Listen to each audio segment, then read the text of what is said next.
internautes yi ñu ngi leen di jaajëfal ci seetaan bi ngeen di seetaan seen émission 26 pour décrypter mu nekk nag émission boo xam ne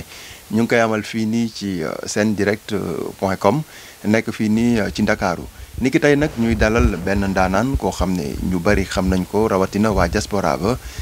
mu tudd Bathie Samb xanaa rek li ñuy def moom mooy ñu daal di koy bàyyi mu daal di def présentation am. waaw merci beaucoup Cheikh Tidiane John maa ngi lay ziar di la nuyu di nuyu baax équipe bi ma fekk fii di nuyu baax suñu caméraman bi comme ni nga ko waxee maa ngi tudd Bathie Samb ñu gën ma xam ci Amérique ma fay nekk di liggéey ci wàllu événementiel nekk aussi animateur je pense que ni am na programme yu bëri yu nga xamante ni dafay xew bokk naa ci ñi ciy liggéey bu am solo ci état yu bëri ci biir Amérique donc sant yàlla alhamdulilah waaye tak actuellement ñëw vacances fii au Sénégal di dalluwaale mais aussi tamit di toppaale li nga xamante ne moo di actualité bi yaakaar naa daal lépp lu jëm ci wàllu média ak nu ñu mel daal ñu ngi ci di ci béy suñu waar te ci côté positif bi nag nga xamante ni tey yaatu na loolu macha allah loolu rek moo tax ñu ci yëngu am na nag suñu yeneen liggéey yu ñuy liggéey mais li ñu gën a xamee daal mooy ci wàllu média bi. jërëjëf alors Bathie ñu war a waxtaanee tey niki tey actualité bi kon ni nga ko waxee donc mbirum Ousmane Sonko bokk na ci li nga xam ne moom moo fi gën a fës jamono jii yéen waa diaspora Ousmane Sonko daanaka mun nañ ne am na fa représentation bu am solo. maanaam ñu bari bëgg nañ ko tey soo amoon pour def commentaire ci li fi am déjà lan nga ñuy wax. waaw bon laaj nga question bu am solo xam nga élection présidentielle yi ñu génn ñëpp gis nañ ne Sénégal bi ñu falaatee ki nga xamante moom moo di président Macky Sall ginnaaw bi Idrissa Seck ki ci toppoon moom moo di Ousmane Sonko mais aussi xam nañ ne vote yu bari. ci diaspora bi la jógee te loolu moom moo ko tax tey jii ñu am place bu am solo bu muy occupé foofu noonu man maa ngi fàttaliku bi muy ñëw New York en 2018 je pense jàpp 2017 am na benn discours bu mu tenir bu am solo boo xamante ni xam nga tey bu ñu jëmee ci wàllu élection ak ñu ne mel am na ñoo xamante ni bala ñuy décider dañuy diglu bu baax a baax candidat yi ku ne nag avant élection bu la neexee nga ne man diw laay faral parce que moom moo la doy mais je pense que ne c'est très important pour ñuy diglu ñoom seen plan de programme lan la ñu war a mën a indi est-ce que ñoom danañ nekk président pour tous les Sénégalais surtout loolu yaakaar naa loolu dafa am solo donc loolu tax na bi ñu defee élection li Amérique bi yëpp mën nañ ne Sonko da ko gagné te noonu la gagné ay Brésil ay Allemagne Suède et cetera donc xëy na am na benn profil bu mu wane boo xamante ni looloo tax ñu ne ci diaspora bi voteel ko et puis ñu wéy di ànd ak moom dégg nga démb rek bii fi xewee coow li xewee sëriñ bi muy wax tamit ngi remercier waale ñi nga xamante ni ñoom ñooy waa diaspora te je pense que ne loolu mooy li tax tey jile ñoom ñu am fu ñu ko teg donte coow li nga xamante temps yi mi ngi koy dund te xam naa di nga ci gën a ñëw nekk na loo xamante ni lu ñu bett la xaaruñu ko woon parce que wax dëgg yàlla mais tey jii fi ñu toll nii beneen actualité amul lu dul ki nga xamante ni moo di Ousmane Sonko. coow li comme ni nga ko waxee mun nañ cee dugg. ñu ngi koy jiin ne dafa am kenn ku mu siif lu ni mel daal di nekk nag moom moo daal di nekk information wala li nga xam ne actualité bi lëmbe lii di réew mi lii nii su fekkee yow ci réew ma nga nekk ñu gis ne wàllum investigation enquête xaw na fa am doole taxawaay bi lan la war a mën a nekkee en tout cas cas bu critique la et puis tamit xëy na enquête bi mi ngi wéyandi mais li nga xamante ni moom moo dalul suñu xel parce que tamit nit ñi ñu ngi ciy waxee ak seen xel ak seen xalaat mais dafa am loo xamante dafa dalul xel li dalul xel mooy président bi nga xamante ni actuellement moom mooy le président du Sénégal muy président Macky Sall bi mu falaatee dafa waxoon lu am solo te expression boobu noonu nit ñaa ngi koy bàyyiwaat xel surtout mois bi ñu nekk. mooy fexee dammat li nga xamante moom moo di opposant bi ba nga xamante daanaka dootuñu amati doole te loolu tey li koy firndeel mooy le cas de Idrissa Seck gis nañu ko bu yàggul mu daal di koy indi teg ko ci wetam léegi par exemple fi ñu toll nii moment bi ñu nekk benn opposant rek bu mag la ñu xam moom moo di ki nga xamante ni moom moo di Sonko Issa Sall léegi kenn daanaka boobaa léegi kenn déggatu ko defal tuuti benn sortie donc cas yu mel nii dafay indi xel ak xalaat bu ñaaw ci sénégalais yi parce que ku xam Ousmane Sonko xam ne li ñu ko xamako suñu néew kenn mënu ko waxal lu ñaaw ci loo xamante ci vie privée la ak nu ñu mel donte moom def na conférence de presse affirmé ne carrément ne lii lu am la mais loolu nag aussi du tee ñu mën ci mën a dem ak suñu sago ak suñu xel ak suñuy xalaat parce que moom ci li mu wax loolu la ñu mën a sukkandiku donte nee na li ñu koy jiñ defu ko donc nee na derrière am na ku ci nekk muy le président de la République Macky Sall donc looloo indi coow li gis nañu ki nga xamante moom moo di femme bi aussi li mu wax ci côté viol bi ñu ne xale bi la am na plus de 20 ans donc mun jàpp ñu ne daal que ne affaire bi takk na suuf ba pare aussi ñu ngi ciy wax ñeneen ñu nga xamante autorité lañu ñu xam bu baax a baax seen ay doom bokk ci yëf yi donc dégg nañ aussi ñu ne jëlee nañ ko ci ñu doon defar ñu doon topp cas bi léegi dañu ko jébal benn magistrat boo xamante léegi fi mu toll moo war a wéyandi li nga xamante moom moo di enquête bi donc je pense que ne nañ ci demee xel ak tey parce que aussi gis nañu yàkkamti bi gis nga léegi assemblée nationale ñu ngi ci nu mu gën a gaawee pour mën a dindi ay commission ad hoc pour mën a dindi li nga xamante moo ne mbalaanu kiiraayam te président Sonko moom bi muy wax xëy na peut-être ci loolu la gënoon a insister parce que ku ñu indil li nga xam ne moom moo di convocation te ñu xam ne yow député nga déjà loolu du boo demee wuyu ji bu la neexee nga ne da ngaa violé li nga xamante moo di loi bi n'est-ce pas donc moom wax na li nga xamante ni moom la am ci diggante entre Adji Sarr ak kooku bi ñu ciy waxaat tamit beneen masseuse bu fa nekkoon ci jour boobule animu moom leneen li nga xamante ni suñu Cheikh moo ma gën a jaaxal aussi mooy dans tout ça ana ay mbokk xale bu jigéen bi parce que tam lu mel ni bu amee xanaa li ñu daan gis mooy say mbokk ñooy ñëw taxaw défendre la wala boog say mbokk la ñuy gis ñu dem wax mais gis ñu boobaa léegi ay mbokkam bu fekkee xëy na gis nga ko nga wax ma. waaw ndax nee nañu ndaw si moom mu ngi dëkk Diamniadio nag suñ koy wax si dans les îles du Saloum. moom mooy ay Djirnda Niodior côté boobu la cosaanoo. voilà mais xaw nañu wax ne enfance am aussi xaw na terrible tuuti. ku xawoon tëxët la. waaye li am solo jamono ji moom mooy gis nañu également ay association wala ay organisation féminine yoo xam ne parfois dañ koy défendre. mais mbir mi tey fi mu toll suñ demoon tey ba ci wàllum ADN. pour prouver est-ce que moo def ak moo deful. ban taxawaay la ci enquêteurs yi war a mën a def. gis nga loolu nag moo ci gën a critique gis nga wàllu viol pour nga mën ci def investigation ba ca wax ba trouver ko loolu dafa jafe et puis ndaw si du xale maa la koy wax sànq. koo xamante ni est-ce que bu fekkente nii tey dañuy waxtaan ñoom ñaar ba yëgoo ci ba def ko est-ce que bu boobaa mën nañu am sax résultat ba ca war est-ce que mën nañoo am ne information bi nii la demee waaye ñun bu ñu ko traité kat lii la ñu jox. te loolu c'est tellement difficile. waxuma la nag ci kaw boo xamante ni nee nañu Ousmane xëy na yéegul ci kawam waaye fexe na ba am li nga xamante moom moo jóge ci moom. donc yooyu yëpp. non mais viol mais aussi dañu ne viol répété. maanaam viol répété. lu ñu àgg na ci moom plusieurs fois waaw. génnee arme braqué ko. donc xam nga loolu yëpp mooy xaw a xëy na compliqué mbir mi. looloo tax ma ne sànq nañ ci demee ak tey ak xel parce que tamit aussi bu ñu fàttali ne sénégalais yi ay boroomi xel lañu ay boroomi xalaat lañu. am na fi yu bëree bëri yoo xamante déjà jaar na fi te gis nañu ni mu demee donc dafay mel ne précipitation bi ci am daal moo gën a teey xel donc sànq yaa ngi insisté ci wàllu ADN bi man je pense que ne man nekkuma pour défendre Sonko nii Adji Sarr parce que actualité bi ñoom ñoo ko indi ci askan yi citoyens yi donc ñoom ku nekk war na ci am part boo xamante yaay toog xalaatal sa bopp mais ce qui est sûr et certain moom mooy que ne li nga xamante ni moom la Ousmane Sonko wax man loolu laa jàpp ba keroog may gis leneen ku ne nag mën nga déggee neneen parce que tam femme bi su fekkente ni moom séq na ko ak moom plusieurs fois te ñu ne moom amul ndawam te gis nañu yeneen information yu génn tey du ma ci soreegul en attendant ñu ciy développé loolu dafay wane que ne am na ñu nekk ci ginnaaw femme bi ci ñoo xamante ni ay autorité lañ yu ñu xam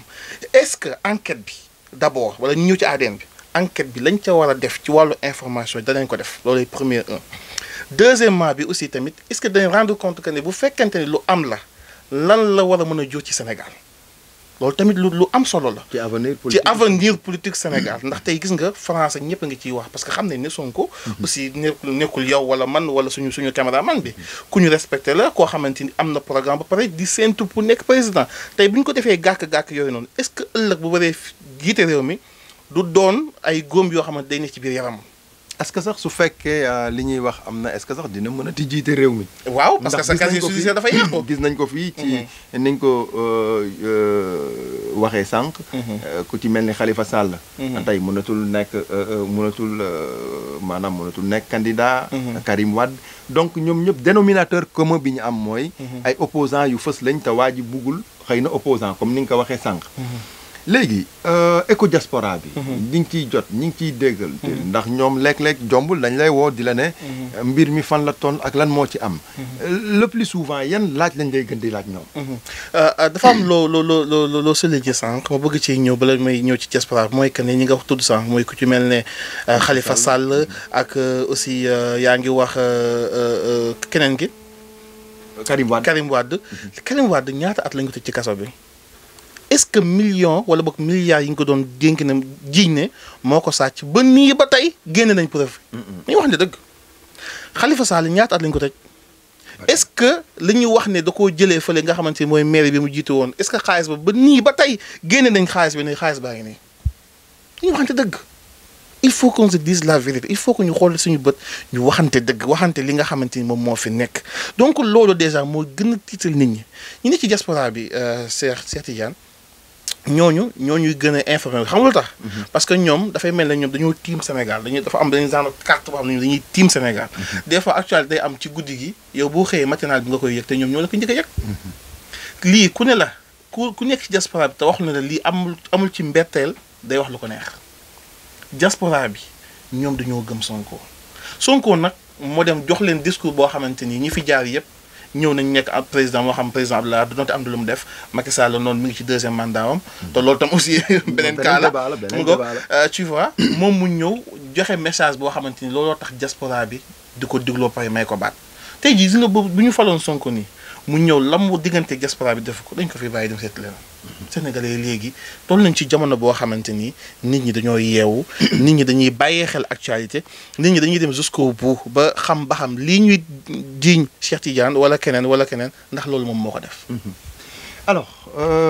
kon mbirum Sonko liñ ci mën a wax moom mooy am nay kilifa yu ñuy tudd démb man jot naa ci ay communiqué yu bari ku ci mel ni Maodo Malick Mbaye mi nga xam ne dañ doon doomam la mais moom mu ngi préciser ne doomam taawam mu ngi am 13 ans donc mënul nekk moom waaye jarbaatam la doomu magam boo xam ne am na 29 ans kooku la ñuy jiin ne moom moo jël si woon ndaw si non seulement violé na li nga xam ne nag loolu sama commentaire bopp la violé na lii di couvre-feu bi ba pare ñëw leneen la ciy topp nag après dina ci topp alors ñu wax ci beneen poñ muy lu ñeel diaspora ba ndax fa nga nekk ay at macha allah boobu ba léegi ñu gis ne da ngeen am président bu bees muy Joe Biden ak ki nga xam ne moom mooy Donald Trump feuilleton bi bari woon na loolu naka nga ko dundee yow en tant que sénégalais nekk ci beneen réew goo xam ne mooy sa pays d'accueil feuilleton bi lii lañ doon dégg lii lañ doon def soo amoon tey commentaire boo ciy def lan nga ñuy wax ci feuilleton yooyu. waaw rivalité bi amoon entre Donald Trump ak ki nga xamante ni moom moo di Joe Biden yaakaar naa ba léegi sax jeexagul donte Trump wàcc na léegi Joe Biden moom mooy 46e président bu Amérique coolaa ngi wéy ba léegi di continuer mais loolu yëpp li ko waral moom mooy que ne soo falee président boo xamante ni musul def politique xamul politique li mu xam mooy nekk benn businessman benn Cheikh Tidiane boo xamante businessman la créer des emplois am ay affaires fii donc kooku peut-être ci républicain yi li ñu foog moom mooy que ne bu ñu ko falee en tant que businessman bi nga xam moom loolu mën na am lu mu indi mais ce n'est pas le cas Trump dañ ko fal ci 4 ans yoo xamante ni mën nañ ne wax ni 4 ans yu catastrophe la américains yi dund li ñu ko nit ñi gën a meree aussi moom mooy coronavirus bi nga xamante ni bi mu duggee Amérique en tant que président des États-Unis bu ñu ko mosaan a dégg wala bu mosaan a bind yeneen réew yi nga xam ne dafa gën a néew doole sax dañuy bàyyi xel la bàyyi ko la nga xamante moom mooy di Amérique président boo xamante ni dana def 58 américain dañuy def li ñuy wax fact checking maanaam c'est-à-dire bu président bi waxee dara dañuy dem vérifier yi ba xam loolu lu mu wax lu fiable la wala déet su fekkente ni nekkul information bon dañuy ñëwaat ci télévision yi wax ko loolu moo tax mu dem ba mu yàgg mu am jafe-jafe ak médias yi nga gis daanaka chaîne yi télévision américain yi bëri na trop mais benn chaîne rek mooy xëy di ko défendre toute la journée muy Fox News boo demee CNN programme bi ñu lay woon ak boo demee Fox News li ñu lay woon day mel ne ñaari Amérique ngay gis nga gis ne dafa am lu ñuy wax Amérique is divided maanaam Amérique dañ ko xaaj ñaar loolu yëpp nag mënuñu fal président boo xamante ni comme li mu wax sànq xamul ci politique dara businessman lañ ñëw toog ba et puis di xool moom li ko intérêt li nga xamante moom moo ko intéresse lay def mais du xoolul li intéressé li nga xamante moo di population bi gis nga ko li am entre Amérique ak Chine gis nga ko entre Russie ak yeneen ak yeneen yoo xamante ay Union européenne OMS bi nga xamante ni dagg na ko carrément génne ci Amérique parce que nee na am gisu ci intérêt bu Amérique tu vois donc yooyu yëpp ay sanctions la yoo xamante ni américains yi ñoom ñoo ko def Donald Trump pour ñu jëlee ko fa mën a falaat beneen président parce que bi ñu falee ki nga xam ne mooy Joe Biden li ñu njëkk wax moom mooy dañ ne America is back kon dafa mel ne Amérique dafa demoon mais dafa dellu si waat ci côté diplomatie gis nga Donald Trump musul ñëw Afrique musul ñëw Afrique président bi ko jiitoon avant Donald Trump Obama ñëw na Afrique ñëw na Sénégal visiter def fi 3 jours 2 jours je pense visiter dem donte am na yu mu fi wax yoo xamante ñu d'accord ci mais ci côté diplomatie c'est très important ci président américain bu def loolu parce que loolu histoire daf koy retenir ak yeneen ak yeneen ak yeneen donc Joe Biden léegi nag jafe-jafe yi américains yi dund ci 4 ans yooyu yëpp kooku dafa war a ñëw defaraat ko defar bi nag du yomb parce que maa ngi koy wax sànq dafa ñëw fekk fi benn feebar boo xamante ni américains yi xëy di dee kenn xamul lu mu toll te loolu tey déjà défi la pour moom pour mën koo mën a tàmbali jaarale ko ci ay vaccins et cetera pour Amérique ñëw donc lii du yomb pour moom parce que jafe-jafe bi mu fi fekk la mais dina ko jël benn temps 1 an lu mu bon pour Amérique mën a dellusiwaat mais nag encore pour wax la Amérique dañ ko diviser ba tey parce que Trump ñu ngi ci sakkan impeachment bi mooy décision bi ñu wax sànne sànq pour tuumaal ko ci li nga xamante moo amoon le 6 janvier foofu la ci Capitol Hill léegi balaa ñu ciy yegg juste rek pour wax la ne la fi ñu toll nii ñu ngi ci 200 millions doses yoo xam ne Joe Biden nee nañ jënd na ko loolooy xibaaru tey bi pour xeex lii di coronavirus bi alors ñu ngi wax ci Capitol bi Capitol bi mbir mi nan la demoon exactement waaw Donald Trump dafa def benn nan laa ko mën a waxee dafa ñëw jàkkaarloog ñi nga xamante ni ñoom ñooy ay manifestants ñi nga xamante ni ñoom la jàpp ne waaw voilà mu soutenir leen ne leen élection yi dafa am fraude dañu ko sàcc gis nañu appel bi mu defoon state Georgia di wax ne dafa soxla 11,780 votes boo xamante ni foofu nga xamante ni kee dafa am 79 moom mu bëgg koo jiitoo benn vote yennuwul ma donte record yi maanaam li ñu enregistré woon dafa fuyute dañ ko mujjee génne parce que aussi Amérique mooy réew moo xamante ni suñu Cheikh ci côté politique développement environnement dañoo pare sincèrement ak démocratie très bien dañoo pare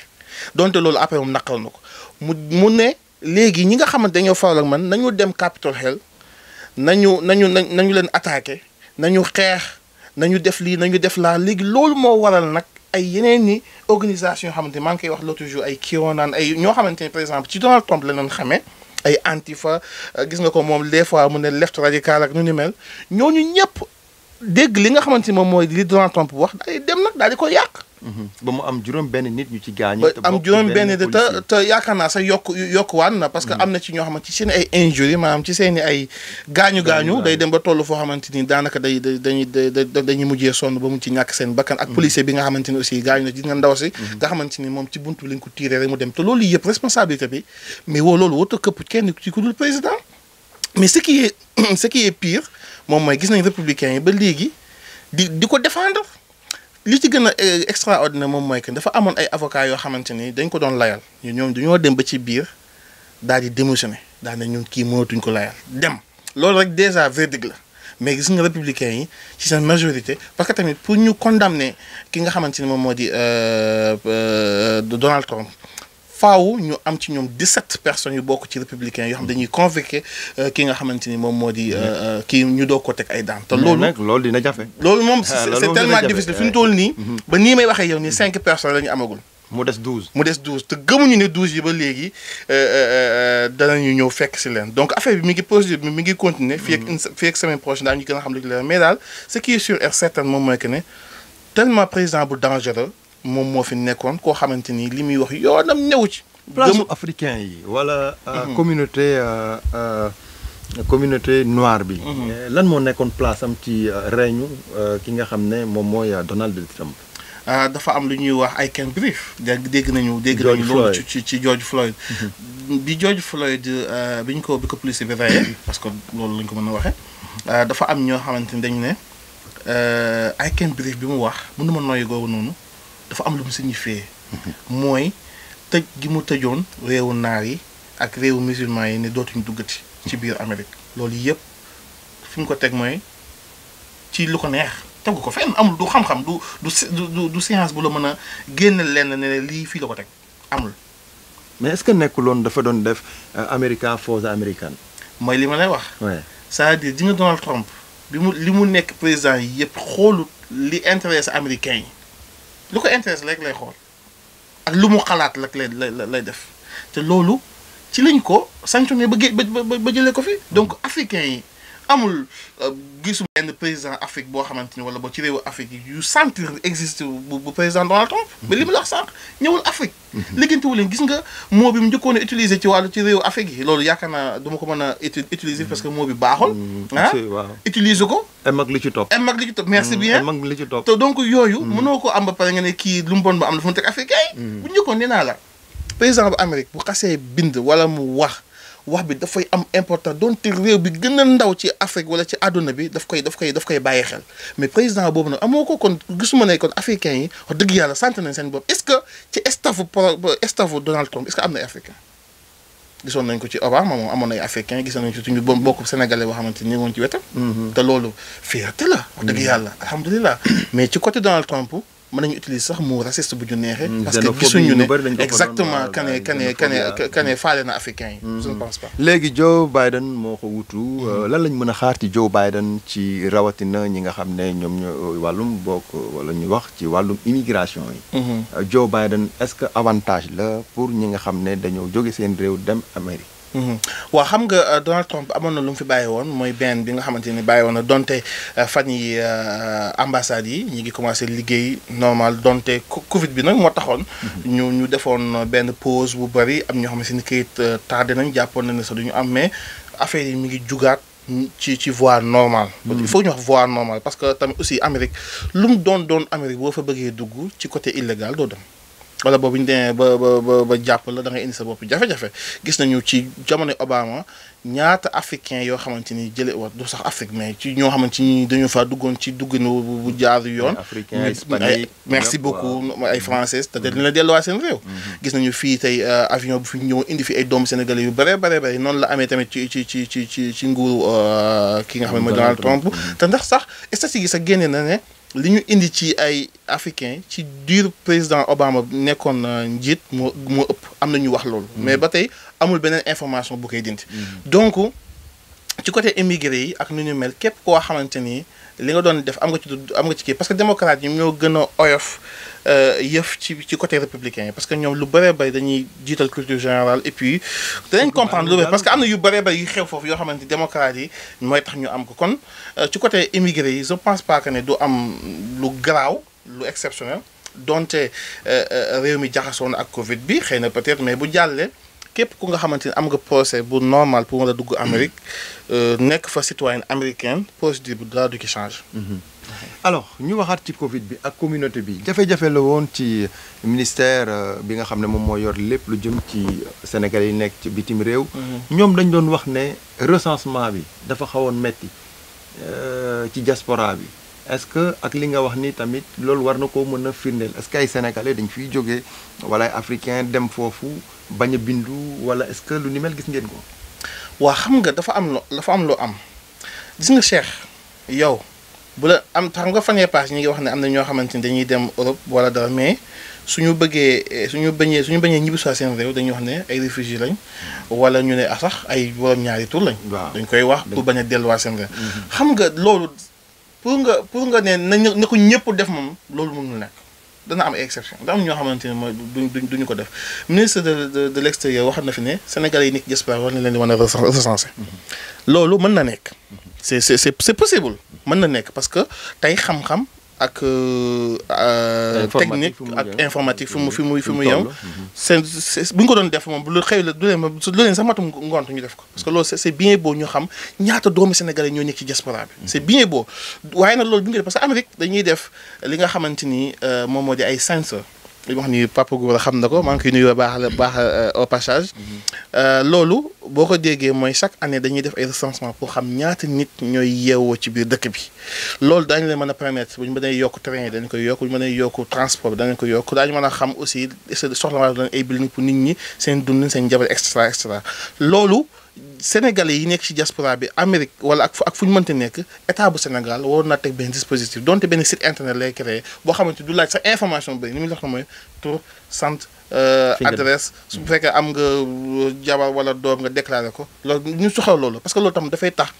ëllëg bu ñu bëggee xam doomu sénégalais fi ñu nekk parce que gis nga kaaw jaari saw bi dafa révélé lu bari. gis nga sénégalais yi lu mel na la révélé. billaahi wal kitaabi Cheikh Tidiane ay sénégalais yu bari ñu ngi réer kenn du leen sax liggéeyant. wala boo ci rajo la ñuy dem def annonce après du am suite. billaahi wal kitaabi bari na ay doomi sénégalais danañu réer lu toll fukki at 15 ans kenn du ci xam dara duñ sax loolu sax du doon sa actualité. nga xamante ni dañ ko médiatiser ay nit wala exactement mais bu jaaree so bi dañ ko médiatiser parce que li mu nekkoon meilleur élève ci ñaari exactement mais bu du woon loolu te duñ ko médiatiser ay doomi Sénégal yaa ngi réer wallahi xas mi seen i mbokk di fi réer sax ci biir réew mi ci da ngay dem Amérique wala beneen réew gis fa ay sénégalais yoo xamante ni dañuy maanaam te nga baal ma ci baat mais comme ay bàyyi ma wallahi xas mi bu ñu waxee wolof wala ñu waxee dara sax sa xol du neex donc loolu yëpp responsabilité état la dama lay joxaat benn révélation ñaar am na benn doomu sénégalais boo xamante ni ñu ngi ko tëj biir Colorado. Denver Colorado depuis 1998 xam nga lu ñu ko jiiñ viol moom dafa amoon jabaru américain ñoom ñaar ñu am ay jafe-jafe mu génn kooku am kum séqal kooku ñëw yem ci jëkkër ji ñëw yem ci attaqué waa ji ñu xeex mu gaañ ko mu daal ci mujjee ñàkk bakkanam ñu dóor ko ci kaso bi. depuis 1998 mi ngi ci kaso bi te kooku war na faa def daanaka àdduna bépp sax fa lañ foofu loolu lañ ko war a def parce que lu mel ne bi mu amee amul ay soutien c'est-à-dire gis nga Amérique ak yeneen réew yi li ñu gën a néewal kii ñàkkal fay def la ñu gën a am mooy avocat ak mbooloo soo amee avocat am mbooloo daañu la dimbali ci li nga xamante ni mooy lu bari mais kooku tey fi ñu toll nii dañ ko fi ñu toll nii sax yi jamono bi ma wax yow ni moo nekk imam bu ci prison bi nga xamante moom la nekk ci ab doomu sénégalais boo xamante ne dafa rey nit pourquoi yu mel noonu état bu Sénégal mun ci jug donte Amérique ak Sénégal du signé wuñu ko kii boo xamante ni tey bu ñu convention boo xamante ni tey buñ seen doomu sénégalais gaañu fen wala mu nekk fen ci ay jafe mën ko indi fii pour mu yeggale fi parce que Amérique ñu dañ koy def tey ji bu ñu amoon américain wax bi ngi fii nii bu leen neex ñu bind Sénégal ñu indi ko foofu donc yooyu yëpp moo tax gis nga état bi lu bëree ba mi leen xaar ci diaspora est-ce que tamit yéen voilà bon su ma nee yéen mooy sénégalais yi nekk foofu mus nañu bind ñi nga xam ne ñoo fa ne ay consul baak ñoom seen ce qui fait que ñu jéem a wut pexe ci kooku su dul dara ñu wutal ko avocat mu mën na la yow est-ce que également tamit atte nañ ko ba pare. atte nañ ko ba pare te kooku dañ ko war a tëj giiru dundam dañ ko war a tëj giiru dundam. te booy xool quoi comme cas bi ni mu la ne xel mën na nangu ne ku dugg sa biir kër. fekk fa sa jabar bëgg a def violation domicile. am nga droit de. défendre mais loolu rek la mais moom kaawam pour wax la ne 4 jours la durée 4 jours ñu daal di koy fexe doo ko ci kaso parce que amul soutien amul mbooloo amul avocat bu baax fi ñu toll nii door nañ ko am na ay sénégalais yoo xam ñëw nañ foofu def fa documentaire dem kon loolu information bi ñoom xam nañ ko mais ñoom ñoo ci taxawut lii benn exemple la mën naa la jox 5 wala 6 wala 10 exemple lii benn ci exemple la ci yu ma la jox. taxawaayu communauté bi sénégalais yi fi nekk foofu ci États-Unis ak état bu mu mënti nekk. seen taxawaay lan la. seen taxawaay xam nga mooy lan. état bu ne da nga am li nga xam ne association ba am na association yu mag association des Sénégalais de l'extérieur ay yu ne mel ay daayira. yooyu daf lay permettre tey boo demee tey ba Cheikh Tidiane tey am jafe-jafe wala dara bu ñu ko déclaré ñooñu mën na la dimbali kon social. am na. ci ñoo xamante ni ay doomi Sénégalais lañ yoo xamante ni dañoo ànd am ñoo xamante ni tey par exemple ci ay daayira la ñu xamante ngir bëgg a liggéey Sëñ Tuubaa. def social. bu ñu xamee ne tey diw am na jafe-jafe wala dara mën nañu ñëw dimbali ko te loolu tey bu waroon man dal état bi. pour joxaale beneen exemple. bi ñu tàmbali coronavirus ñu ne léegi doomu sénégalais bu gaañoo ci faatu te loolu ci yaakaar naa Sénégal rek ñoom ñoo ko def. te ñoom génnaan nañ ci delluwaat ci ginnaaw te xam ne loolu erreur monumentale la. waaw xoolal tey Cheikh Tidiane doomu sénégalais yi nga xamante ni ñoom ñi ngi foofu ñu suul leen foofu te mun ñu leen dima indiwaat leen fii ci réew loolu dafa métti. métti na dafa métti te loolu il faut que suñu président yi li laay war a suul yi ñuy bàyyi xel diaspora te bu ñuy campagne wala ñuy bëgg poste wala dara dañuy wër fu ne. ni ñuy wëree Sénégal lu ñuy wëree bitim réew parce que ñëw def seen programme mais bu ñu leen falee gën ngaa la majeure partie dafa mel dañuy fàtte ne ñii ay boromi kàddu lañ. mais bu leen fàtte tamit ne muy ambassade bi consul ba ñoom ñoo fa toogal nguur gi. est-ce que tamit yéen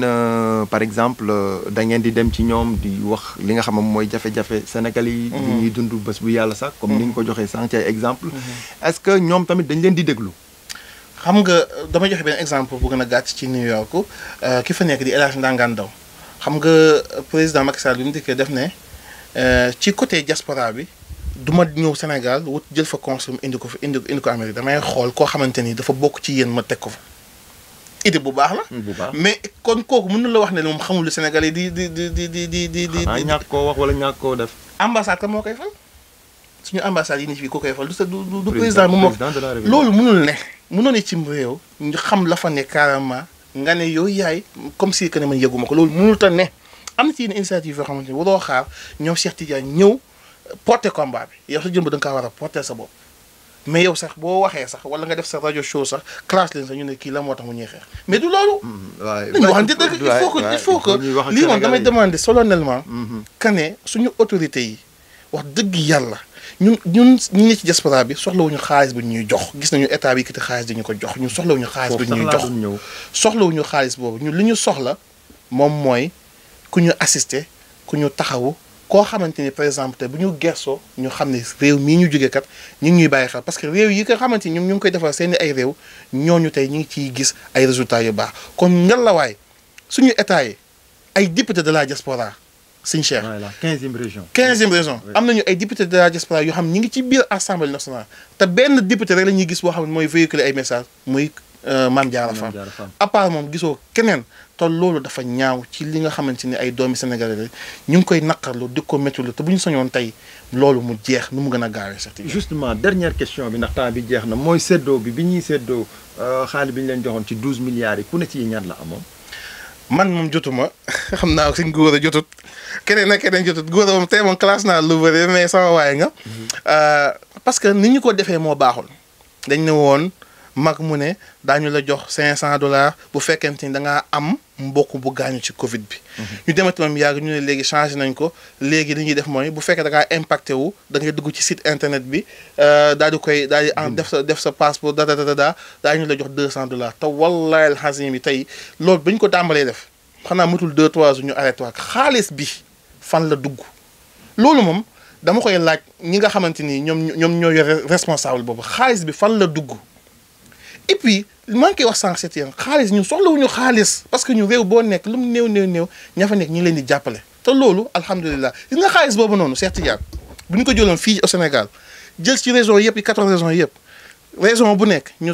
tabax fa hôpital numéro 4 noonu la wala 5 niveau 4 moo ñu gënal point. jërëjëf kon ni ki tey 26 pour décrypter doon dalal Bathie Samb benn sénégalais wala doomu Sénégal boo xam ne moom mu ngi ci États-Unis yàgg fa lool ni ki tey nag ñu doon waxtaane actualité bi bokk na ci mbirum Ousmane Sonko waaye tamit doon waxtaane falu kii di Joe Biden Donald Trump niñ ko destitué wax ci diaspora bi ak mbokk yi fa nekk li ci gën a fës wala li ci gën a poignant bokk na ci kooku nekk ca Denver Colorado nekk doomu Sénégal moom muy ñaan nag suñ ko mu ne delloo si fii nii xëy na sax mu yegg li peenam mooy nekk li ko gënal nekk na nag xibaar goo xam ne joxe na ko te ñi ñaan ñi nga xam ne nag ñoom ñooy kilifa yi ñu jéem ci wut pexe ngir daal suñu mbokk moo Samba Kane su ko defee mu mën a dellu si waat fii nii ci réewu Sénégal waaw maa ngi lay gërëm dëgg yàlla di remercier suñu cameraman turam Modou sëñ Modou wax dëgg yàlla liggéey bi rafet na bi mu ñëwee gis naa équipe bi liggéey bi wax dëgg yàlla donte lu bees la lépp ngi fi wax dëgg yàlla journaliste yaa ngi fi technique baa ngi fi lépp ngi fi donc di leen encouragé waaw man sax ci laa bokk wax ñu ngi encouragé suñu bopp parce que tamit ñoo lañ fekk fii milieu boo xamante ni lépp a jaxasoo waaye lépp lu am continue te lu baax Sénégalais yi dofuñu ay borom xel lañ ay borom yu bët lañ dañu ko bàyyi xel donc Sen Direct je pense que ne wax dëgg yàlla li ma fi gis dal na sama xel te liggéey bu bëree bëri mi ngi leen di xaar te je pense que ne aussi da ngeen def li nga xam ne moo ci defi bi incha allahu rabi xanaa rek yokkal na la Samba moomu rakk la wala mag la ci benn taskatu xabaar bu mag bu nekk fii nii si réew mi jërëjëf fa laa mën a yem